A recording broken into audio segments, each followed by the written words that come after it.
Okay. So thank you all for coming. We're here. This is our April show. This is Close to Home with Rick Prieur and Jose Sevillano. As we go along, what we're going to do is Rick is going to talk first about his offerings in this exhibit. So if everybody could actually turn off your microphones while we do this, that would be helpful. And then once Rick goes, then Jose will go, and then we'll open it up to the floor for questions, as long as that keeps us interested. There's no real time limit on this, and I think we've found that we sort of know when things are great. Without further ado, Rick Prieur, and I will shut myself up. Oh, how you doing?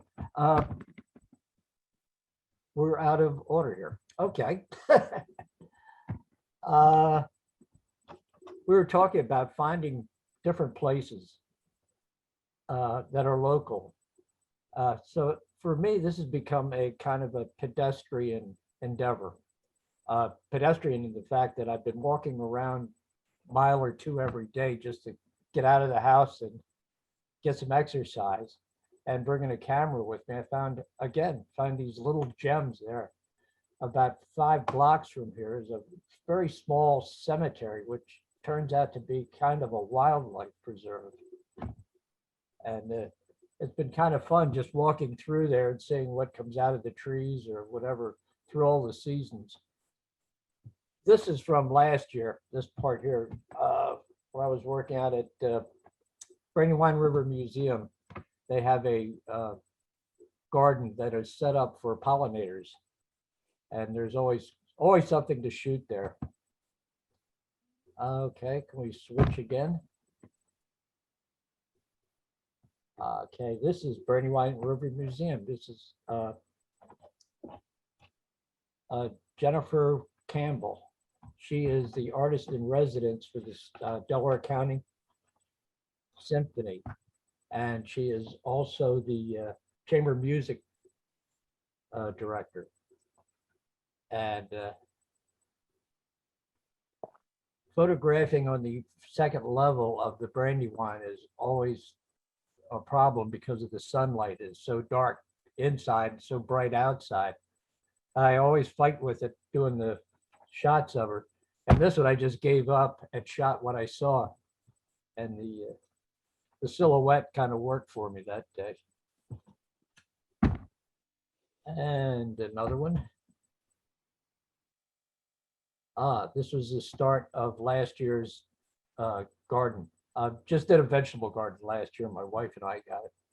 And just as a reminder to everybody about masks and stuff, this was a hot topic right at the time last spring. Luckily, everybody seemed to have gotten through it.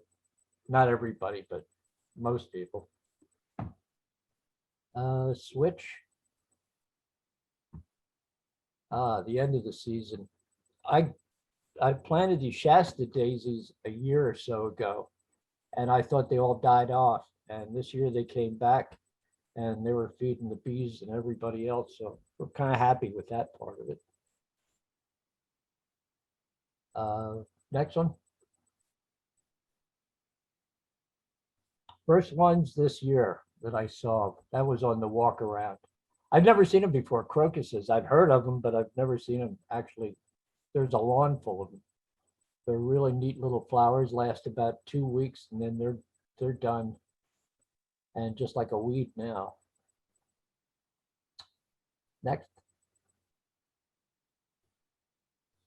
This is the lower part of the cemetery. This is just a closer walk. It's maybe a quarter of an acre, half acre at the most. And it's at the top of a steep hill. But it gives me a pretty good workout from around. It's at 7th and Ridge in Swarthmore. Okay, next one. The natural wreath. This was last summer when this came out. I imagine this tree's been cut out for years by the power company and made a wreath out of it. This time has a kind of an odd, funny story to it.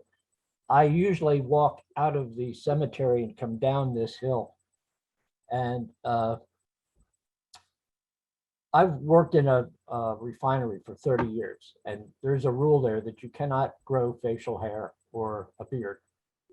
So I figured while I'm off for a year and I'm not even going outside, let me try kind of a bucket list. I'll grow a beard. So I did. And as I was walking around last week or so, I was coming out of there and there were two kids playing on the lawn, and I got halfway down the hill. I heard, like, "Hi, old guy. Hi, old guy." I turned around and looked. He was about 5 years old, and his sister. Well, I waved to him, kept going down the hill, and I could hear him all the way down the hill. And then I heard their mother come out. "Who are you yelling at?" So she roped him in. Well, I went home and told my wife about it. And without thinking, later on that night, I did shave it off, and I haven't heard, I've heard the last of it since. So here I am, beardless. But anyhow, next show. The cemetery, the praying squirrel. It was very nice to pose for me. The cemetery, you're allowed to plant stuff or put stuff around, decorate it yourself. And it's a kind of a club that you have to bind or whatever. I'm not quite sure what it is, but it's got a lot of ambiance in it, and a lot of animals too. Next. Yes, the wildlife preserve, Tinkham Wildlife Preserve it's always a picture waiting to be taken. So I like it. I haven't been out there in a while, but now that the weather's nicer, I'm sure I'm going to get out of it. Next. The inside of Kerner's farm, in their kitchen. So that was pretty much, I've done this one before, but I kind of stuck it in there. I did a thing on there of how the HDR process kind of goes in the picture form. It's by using 3 pictures and so on. Photographers kind of know it. I overused it, underused it. Still, you can get some nice stuff done with it. Next.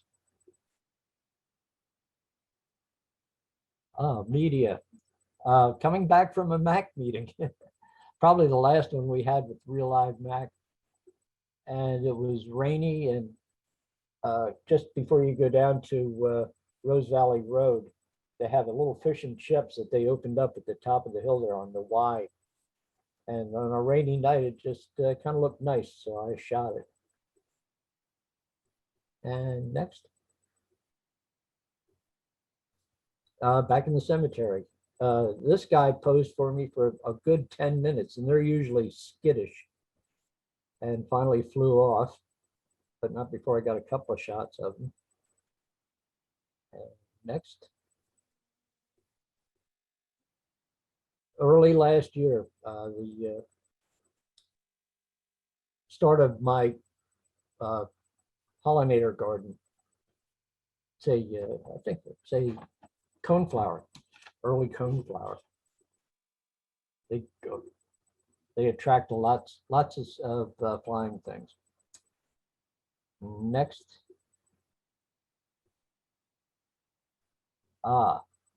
Just as I was walking into the first time I went into the back part of the cemetery, I looked down the hill where there's a creek, and I caught these guys. I don't know whether they're catching a smoke or what, but they looked guilty as hell when I looked at them. So I grabbed a quick shot, and they took off. And I spent the next 20 minutes trying to find them. But they're a lot of fun. This is actually about 200 yards from my house, and I never saw it or never knew it was there. Now I know it's been eating my vegetables too. Next, I don't know, that might be the last thing. No, oh, State Street, one of the last, I guess, dining under the stars. from last year. After that, everything kind of shut down. Hope we get back to this soon. Always nice. Next.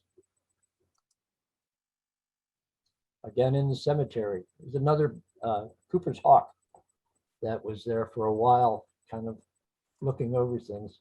There was no other birds around then, not for a while till he left. Next. Is there a next? Oh, there we are. All done. That was wonderful. Thank you. All right, and I will do that.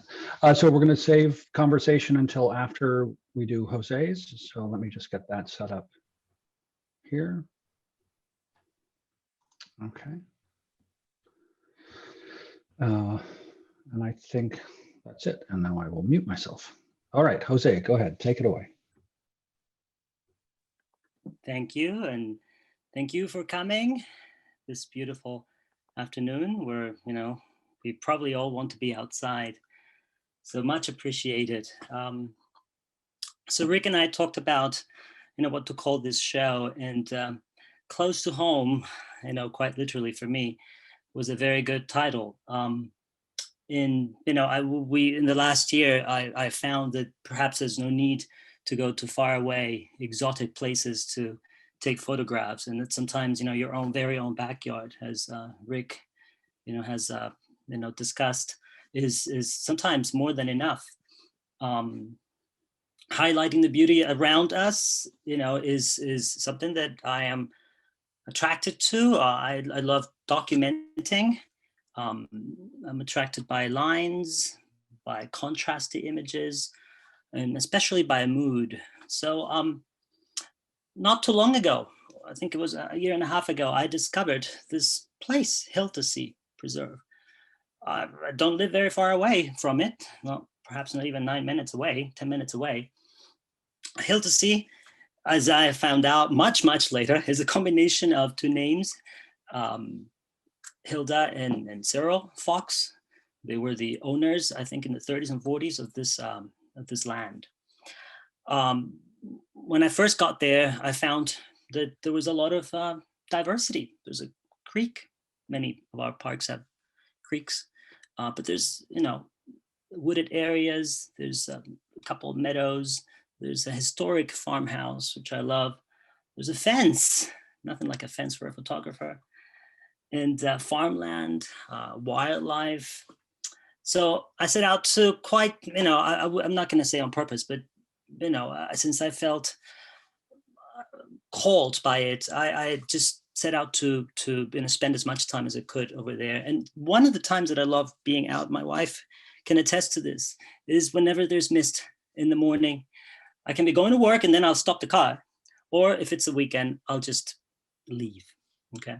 So in the first picture you see is part of the 3 images that I have on the landscape of the preserve of Hiltesea. It is a very misty morning. I enjoyed that morning like, I haven't in a long time. You have the trees on the left and you have the trees on the right, and they're very, very different. It was magical. It was magical. What the image is very clear in all of my pictures. They portray something. What the image is about is up to us. So as you look at this, it might take you places. It might not speak to you. It might speak to you, right? So as I've provided, by way of context, everything that I said, I think we're ready to move on to the next one. It's, I believe, the same morning. And to me, mood is what makes this picture. The mist, the fog in the background, sort of isolates elements within the frame. And that did it for me. Again, part of the 3 images on the landscape of Hiltesea. Next.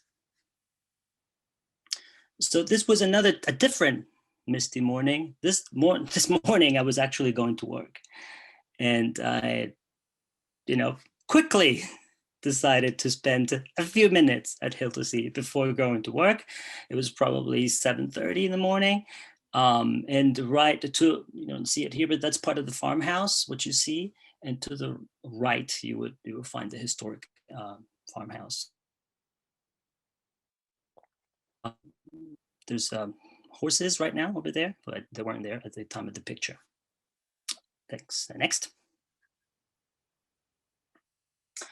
Okay, so I have 3 images, I believe, on wildlife at Hildesea. There's a hawk. There's one of them. I've seen many hawks there, and I could have shown a different image, much more crude to look at, of a hawk eating a dangling squirrel from a tree branch. But I thought that this one, is a cleaner one, and it showcases the beauty of the bird as I saw it. Next. One of my favorite moments, and I think one of my last moments at, as it's been at least a month since I last visited Hildesea, you can see that there's snow on the ground. This was February, and it was magical. It was magical to see, not the geese, because you see them everywhere, but the lurking fox. This was before the fox saw me. I believe it was about to start running and chasing. But then I had to shift my weight. I couldn't really hold myself. I was like carrying so much. And so the snow cracked. The fox saw me and ran away. And I probably ruined its dinner. I don't even know if foxes eat geese, but I like to think that that's the story. Next. Again, this was quite inadvertently something that, I'm not that far away from that deer. I'll just tell you. This wasn't a zoom. It was a zoom lens, but I wasn't far away. The deer kept low. I had not seen them. I was at the fence. All of a sudden, a bunch of them just started running, in front of my eyes. I barely had time to bring the camera up to my eye, and I, grabbed a couple of these shots. Again, what the image is of, you see what the image is about, is something that is more personal. Next. This is part of the same scene. And as they, ran away, at some point they did stop. And as they do, looked back and saw me. They were far away. This is a zoom lens. And I think it's a beautiful image. Next. So these are what I call it, meanderings. With these next images have in common, they sometimes are footpaths, could be the creek. This is a very abstract one of the most abstract of the series that I'm presenting today. And it is a footpath and taken from far away. As I said, mood is something that for me is important in an image. Vignetting, as you can see, is also important, as I try to isolate elements, and in this case, at the very center of it. So you see a bench far away, right in the middle, and you see the walkway. And again, what it is, you know what it is now. What it means is just whatever it conveys to you. Next. So you have also, again, the path, the trail that leads away. In this case, the image is divided into two, with the tree on one side and the snowy trail on the other. I thought it was funny that there was absolutely no, there was snow obviously in the field, but that the snow was showing so much, in the trail. Next. By the way, that's the tree where the hawk was. So again, this is, that is not that day, on a different day. Yes, it is, the typical leafy fall image, spectacular in this part of the world. It was a magical morning. There's mist around, and everything was just peaking. There's reflection in the puddle, and there's the trail that leads away and into the left, into the enchanted forest that, to me, this piece of land can be at times. Next.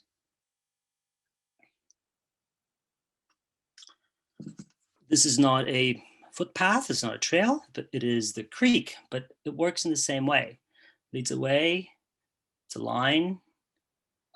It is the very same day, with colors and with mist and fog. And, there was very little that I had to do to this image. It just speaks, by itself, on its own. Next.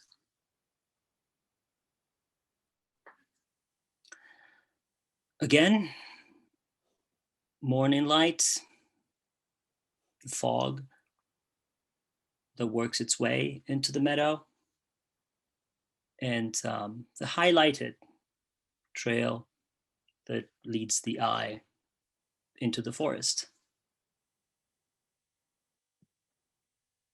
Next. Part of the same series. This is a field before, I believe, it is harvested. I'm not sure if that's what happens. It looks very different. It looked very different in the winter. And this was a summer image. Next. Oh, the fence. I love the fence. What can I say? A good fence. And of course, you look for the weather phenomena that would showcase what a good fence can do for a photographer. I don't know that I'm a landscape photographer. I mean, like I say, but it just turned out that this year, for whatever reason, Montana was not good enough for me. I had to go to Hildesee and the fence. And,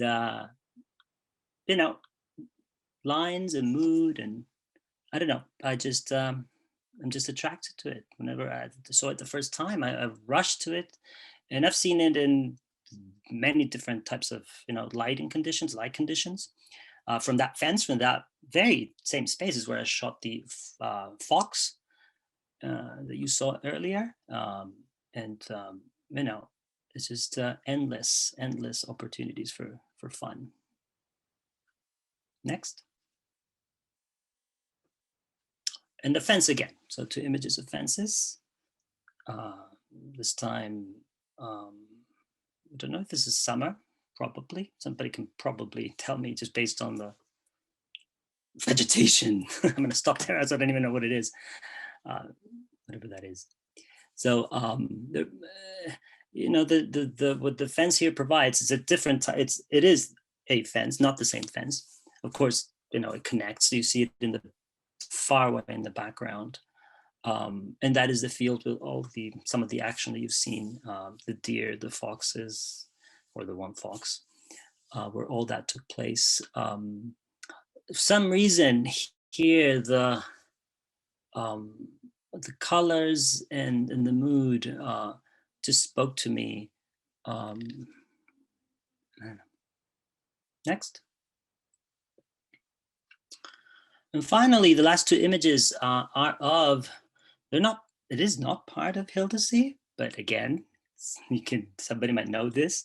As you know, this is the Springton Reservoir, and shot in foggy conditions where the trees are highlighted in the foreground, background. It just, disappears. And of course you have the reflection. This is one of the 3 images that I printed and that can be seen actually at the gallery. This one, the fox, and what's the other one? the very first one that we started. Again, the trees that were leaning. Yeah, I'm standing on the road, as you know, the bridge.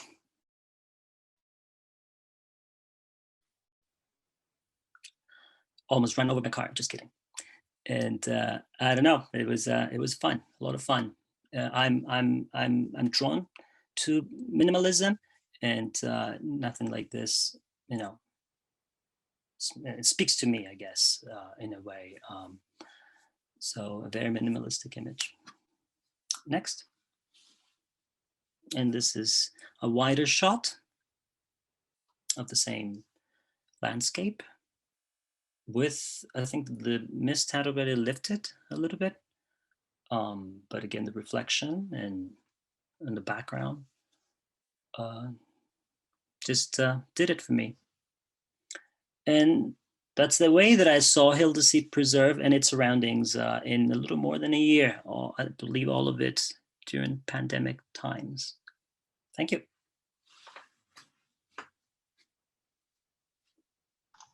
Thank you. That was marvelous. A round of applause for our artists. It's fantastic. Hooray. And I guess we open it up to the floor now. Would anyone like to ask any questions or say anything? And I can move to specific images that people might want to talk about. So the floor is open. So I have a question for Rick. Rick, when you're out shooting and you're shooting your close-ups of the flowers as opposed to the more sort of normal distance shots, are you carrying separate lenses that you change, or are you just No, zooming mostly in? for the past year, I think I've had one lens on there. It's a 28 to 300 Nikon, and you can get within about 4 feet with it racked out to 300. So it kind of gives you that. And usually, if it's a sunny day, you've got some extra because you've got the lens cracked down pretty good to around 22. So you've got some depth of field, keeps everything in. But I was maybe 4 or 5 feet away from this. That way I could just carry one lens and I don't have to worry about a lot of it. Yeah. All the lenses I've got, they're all sitting upstairs waiting for me to talk to them.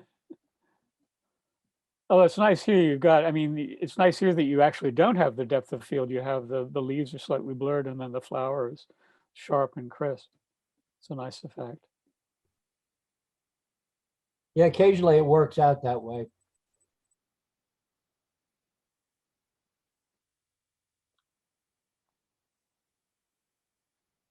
I have a question for each of you, actually. First of all, that was wonderful, really wonderful. So Rick, for you, you seem to have a knack for getting animals to pose for you. I don't know how you did that, but they seem to cooperate. Do you have, I mean, I don't know how, have any idea how close you were to these birds? And most of them have been in 25, 30 feet away. For one thing, I'm not very big, so I don't pose much of a threat to anything, including small animals. And I've found that if you walk up and see something, shoot it right away. And shoot maybe 2 or 3 shots right away. And if they don't fly away or run away, well, now you got time to actually work on different poses and talk to them a little bit. I keep shooting until they leave. tremendous. And then spend an hour or two going over each one of almost the same picture over and over and over again until I find the one I like. Well, you found some winners there. And Jose, for you, my question was, you talked a lot about the mist. It seemed to me that you use the mist almost as a tool to isolate some of the other images, particularly in the last ones with the reflections in with the Springton Dam or Springton Lake. How do you do that? Are you thinking about that at the time that you're taking the picture? Yes, I'm unmuted. Very, very much so. It's a very deliberate act. As a photographer, you have to make the most of what Mother Nature offers to you if you're into landscape photography, for example. So misty conditions are probably a number one, number two, number three of weather phenomenon that you want to look for, because precisely of the effect that they create, where you can focus on the subject and everything else sort of disappears, without having to necessarily use a wide aperture on your lens, right? So yeah, for these images, I mean, and I'm not going to lie to you, there are only 3 separate days, on all the mist, all the foggy pictures you've seen, there are probably 3 events, 3, different days, or 2 different days. And again, if I have to stop the car, pull over and shoot, I will do that. Because they lend themselves to it. They're just very photogenic, these moments. So, as I said, in my family, they know, when it's really foggy out, that I'm not in the house. They know where. Thank you. They're amazing. I have a question for Jose. They're beautiful images, Jose. Both of yours and Rick's are beautiful. Most of them you've left in color, but you've changed a couple to black and white. I wonder what influenced that choice.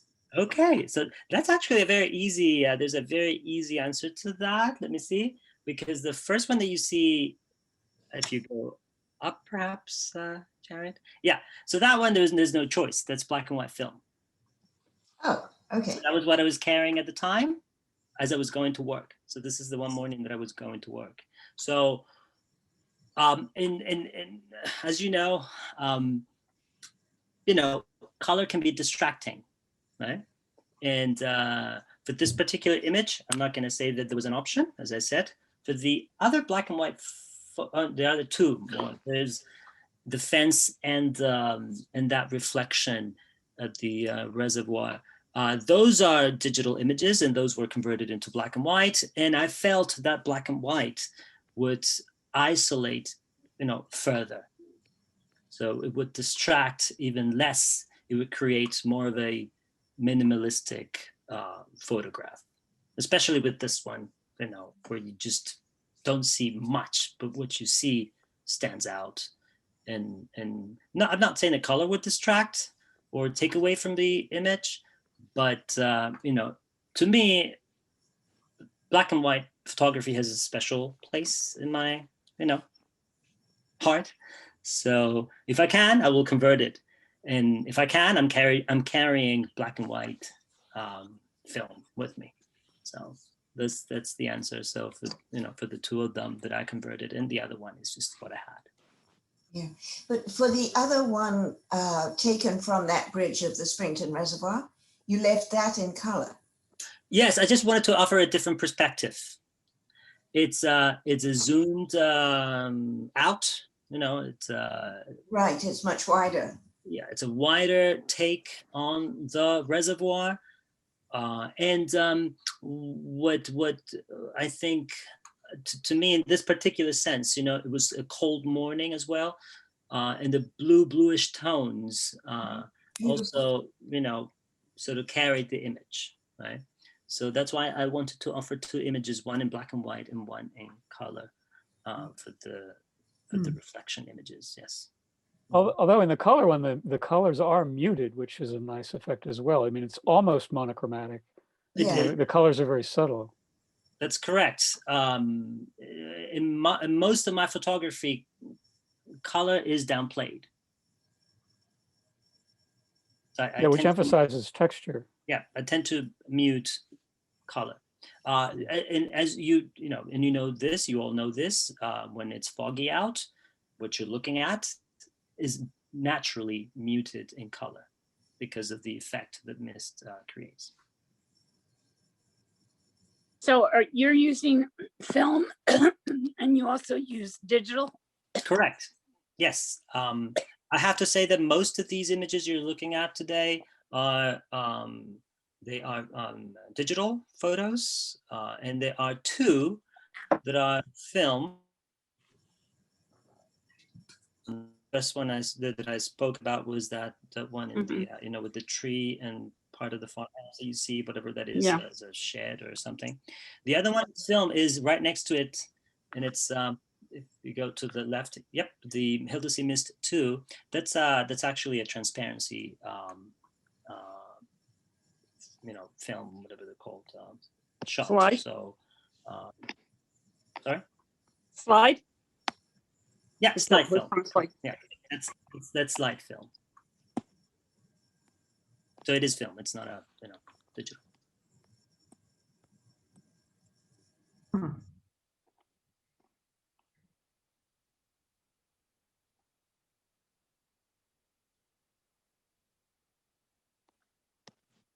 They're beautiful. Love them. Thank you. And Rick, a question to you on the fish and chips, the one of the media station. Yes. You've really got the light perfectly there. There's detail in your darks, but you haven't blown out the light. What's your secret for shooting at night and getting the correct exposures, nailing it so perfectly? On this one, it's probably more luck than anything else.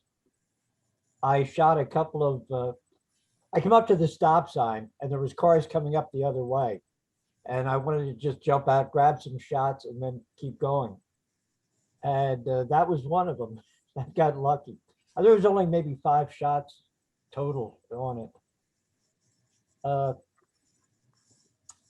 Nikon does a pretty good job with their, when I have a camera in the car or when I'm walking with it, I keep everything as easy so I can grab and shoot as fast as I can for one and adjust it for later on. This was one of the ones I just grabbed it and shot it. Okay. wow. A little tweaking post. Yeah. It looked like you're one of the deer. You had to have a fast setting on your shutter, and then here it would have to be slow, wouldn't it? Yeah. To be ready. So what do Exactly. you usually keep at the ready? I keep it in I guess it's priority Oh, okay. So and the full range on focus and on exposure.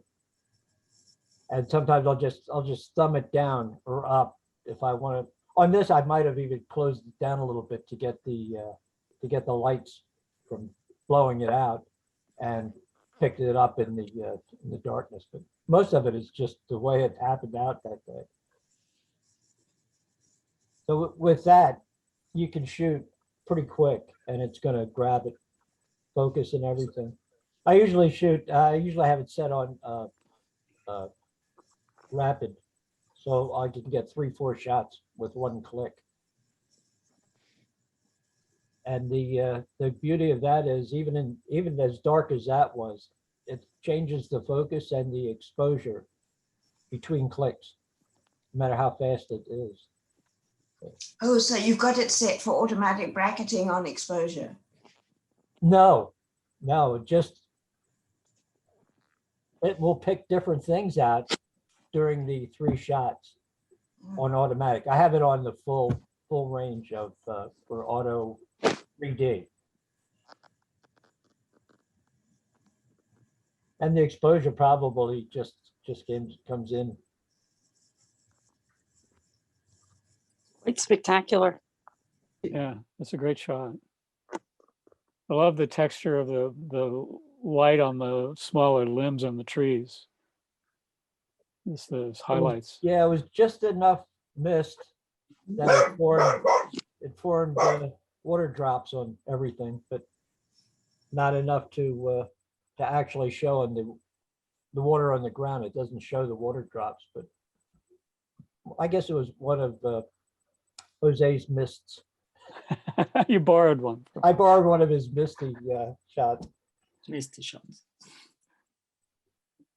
Does it matter? I'm not a photographer, so I'm wondering. It seems like there's a couple different light sources there. I mean, you have the lights from, I guess they're street lights, but also that light in the tower in the back, I think that's on the roof.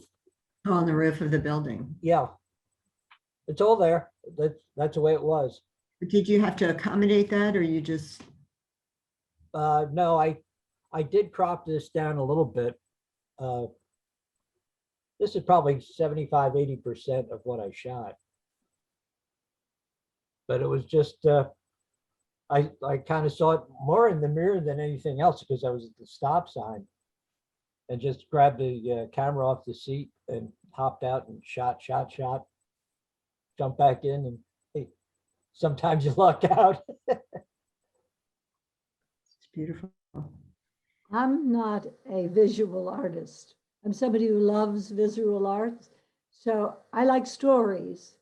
And what I feel you've given us a whole story, how for yourself, you went walking for health in the middle of this time.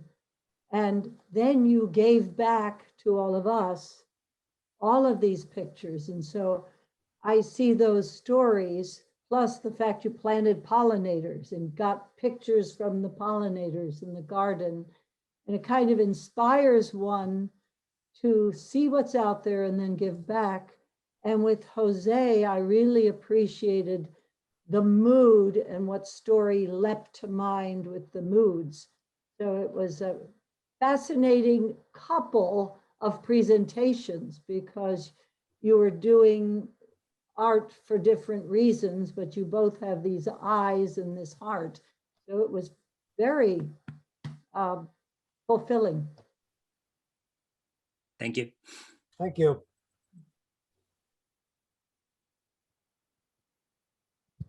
Yeah, it's a really nice show in general, I think. I have to say, I love that fox.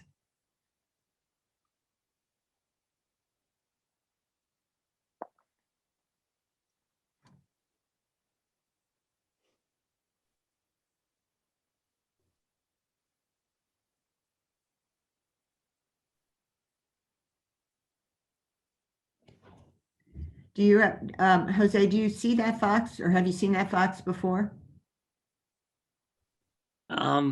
Okay, so there's a little bit of a story. Yes, I have encountered foxes at Hildesea. I'm not going to say numerous times, but at least 3-4 times. When I do this, and when I happen to photograph, by the way, I have to say, when I happen to photograph wildlife, I'm by myself. Many times I'm not by myself, and I'm with my family, with my 2 little girls and my wife, and there's no chance that you're going to photograph wildlife. But when I'm by myself, these opportunities have presented themselves. So a couple of times I saw, so you see that, you notice if you look at this fox, what you don't see is the tail. Yeah. Because there's no tail. There's a tail, but there's no fur. So, foxes suffer from, this disease. I don't think it's a virus. I think it's actually some type of tick or something. Anyway, that they lose hair, and it ends up like killing them, really. So the fact that I photographed foxes with, no hair on their tails there at Hildesea. I don't know if it's the same one. That's the answer. But there might be 3, 4, 5 that are suffering from the same disease. Somebody can look it up. I looked it up a while ago. I forget what it is. Mange, right? Yeah. Yeah. The geese look very nonchalant, given that the fox is stalking them. Yeah, they and they're not just 2. Maybe because in the show of, there were, I don't know, I didn't count them, but probably, a good flock of 20, 25 geese. So maybe they thought that in numbers they found comfort. So they, and as I said, I think I ruined this particular hunting expedition for the fox, because at the end of the day, they never had to fly away or anything. The fox just hurt me. They don't look in the slightest concern. He hurt me and ran away. So that was it. It's interesting how the fox is so sharp, and even the geese, you know, that's all, everything. Yeah, seems- yeah. I like this particular photograph because there's a story in it, right? There's a chase or a hunt, right? There's the fox looking at it. There's the I think that one of them is looking back at the fox, the first one in the foreground, the bigger one. The other one is probably also looking at it. As I said, somebody might know this. I have no idea if foxes can catch geese. I would assume that they can, but you know, there's a story there. There's it's like a documentary from BBC or something. What I like most about it is the main thing in storytelling is where the eyes are. And in photography, rule one is get the eyes sharp. Yeah, If you look, I just got to look in close and look at the eyes. they're fixed. They are fixed. They tell the story by themselves, That's true. and they are just tack sharp. That just makes everything else doesn't make any difference. That's the story right there. Oh, we got a bigger one. Okay. Yeah. Yeah. Yeah, that is true. The eyes of the to me, it's the same thing. The eyes of the fox in this case kind of tell the story and make the picture. Right? He's deciding whether he wants to run from you or grab a quick duck. Yeah, Duck burger on the way past. So as I was saying about the foxes there, so I maybe a month afterwards I saw another fox with you know, the tail completely, you know, gone. Were they out during the day, during daylight? No, so this is the very end. This is like perhaps 20 minutes before sunset. Oh, okay. Yeah, this is when I believe most animals are active, especially, you know, hunters. Because we have them around here, but I only see them at night. Yeah. Oh, I have them in my backyard as well, and they're beautiful. Yeah. The ones that I photographed in my backyard. But this is you know, so so like I said, you know, 2-3 weeks afterwards or a month afterwards, when I saw one, it just looked bad. It really looked sick. The poor thing. Yeah, it might have been this one. I don't know. We hope to see you all next month on the 8th at 4 o'clock for our juried painting show. Where we're very excited. I think we have 30 some paintings in the show, and they're all lovely.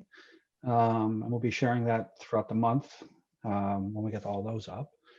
Oh, I have someone. Yeah. So without further ado, we are recording this, so we will share this in the next couple of days. So if anybody missed it, there will be a link to it. And you can share it with anybody you think might be interested. And other than that, thank you all very much for coming. It's just really exciting, and we're very thankful for you all to be here. I think, anything else, Rick, Jose, want to say anything? Yeah, just thank you very much. Thank you very much. Thank you very much for coming and for your comments and your praise. Thank you.